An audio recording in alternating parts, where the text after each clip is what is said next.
when the light is flickering, when the frog is jumping into the pond.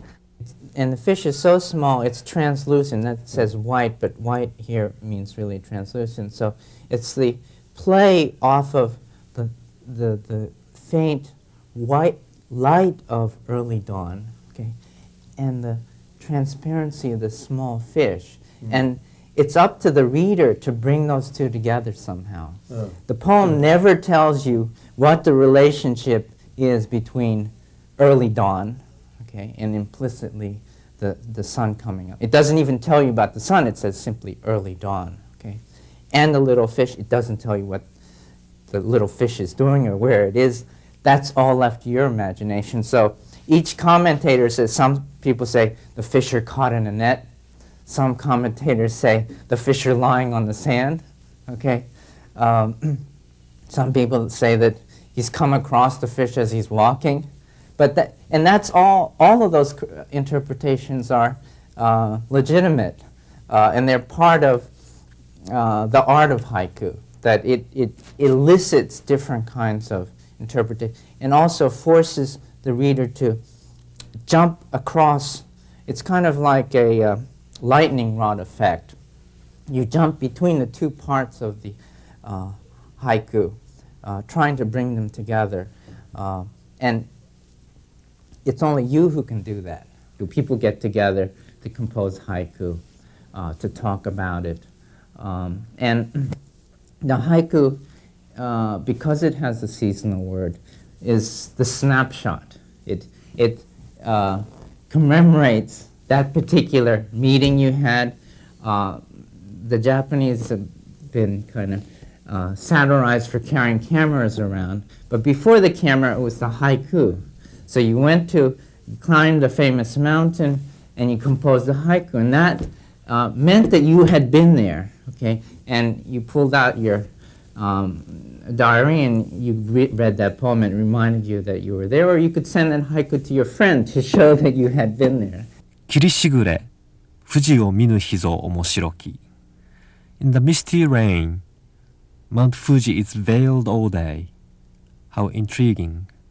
What Basho does is he takes this very popular form and raises it to new heights. And he's important in a number of respects. One, he becomes the embodiment of the Japanese tradition for subsequent generations. And this is for a number of reasons. One, because he draws on the medieval tradition, so he represents the medieval tradition in some sense. He comes from the Tokugawa period, and he's addressing a Tokugawa period audience and has commoner concerns. He's using the commoner language. And he's also refining the hokku, the opening verse, into what would become haiku, the most popular form in Japanese literature, Japanese culture. And so he's looking forward to the modern period when haiku becomes the most important poetic form. However, Basho is known to the Japanese today not only because of his haiku, but because of the prose compositions he wrote.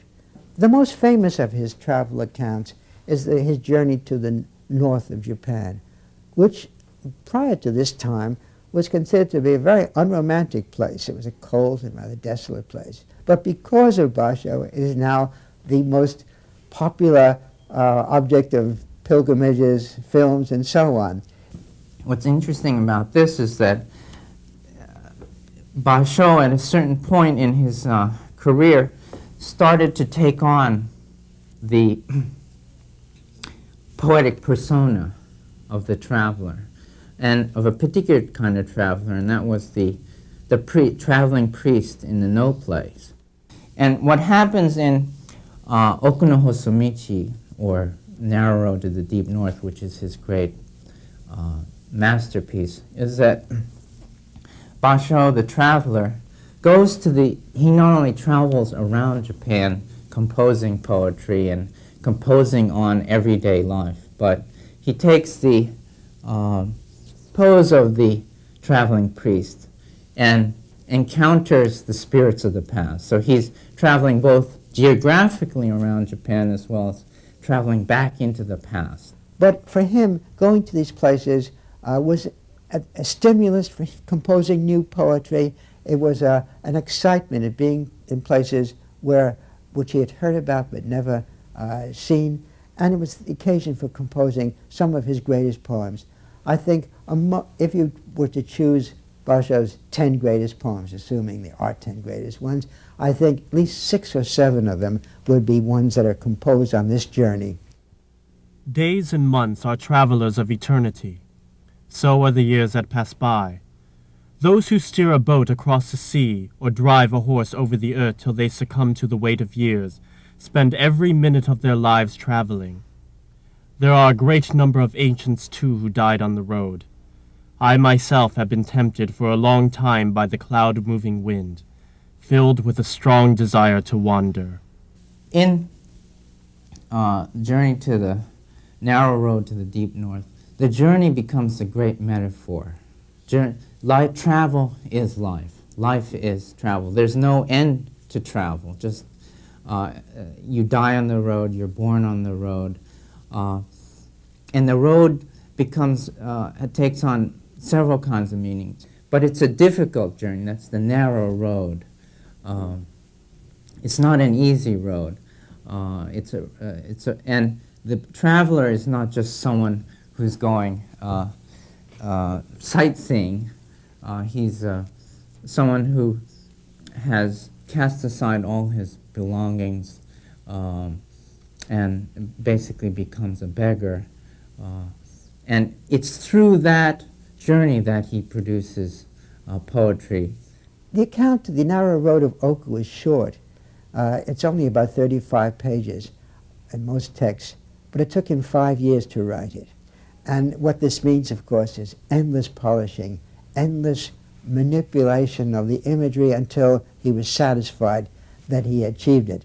And as a result, it is the most popular work of Japanese classical literature. More people know this work than any other in Japanese literature. I don't think you could find a Japanese who has not at least had some exposure to it because of its peculiar attraction, the beauty of the poetry, the sensitivity to the different landscapes that he traveled across, and the atmosphere engendered by Basho, the man himself. 干からびたるも縁なるもたくましきも儚げなるも In this little book of travel is included everything under the sky, not only that which is hoary and dry, but also that which is young and colorful, not only that which is strong and imposing, but also that which is feeble and ephemeral. As we turn every corner of the narrow road to the deep north, we sometimes stand up unawares to applaud, and we sometimes fall flat to resist the agonizing pains we feel in the depths of our hearts. There are also times when we feel like taking to the roads ourselves, seizing the raincoat lying nearby, or times when we feel like sitting down till our legs take root, enjoying the scene we picture before our eyes. ただ嘆かしきは紅葉の人の糸かよわげにて眉の霜の起きそうぞ One of the reasons why Basho becomes so fascinating for the Japanese is because he is someone who represents spiritual freedom in an era in which society was so hierarchical. We have society where the samurai are the elite, and the four classes, Confucian hierarchy, extremely tight control over the populace. But Basho is someone who's, at least the image that he creates, is someone who is able to leave society. The recluse and the traveler become images of spiritual freedom. An almost saintly person living in an age when saintliness was on a great premium, but at the same time being a part of that age and yet transcending it by his poetry. In 1993, which was the 300th anniversary of Basho's journey to the north, the narrow road of Oku journey, there were millions of people, literally, who went to the same places. It was hard to get on a train. Everyone wished in some way to participate in this experience.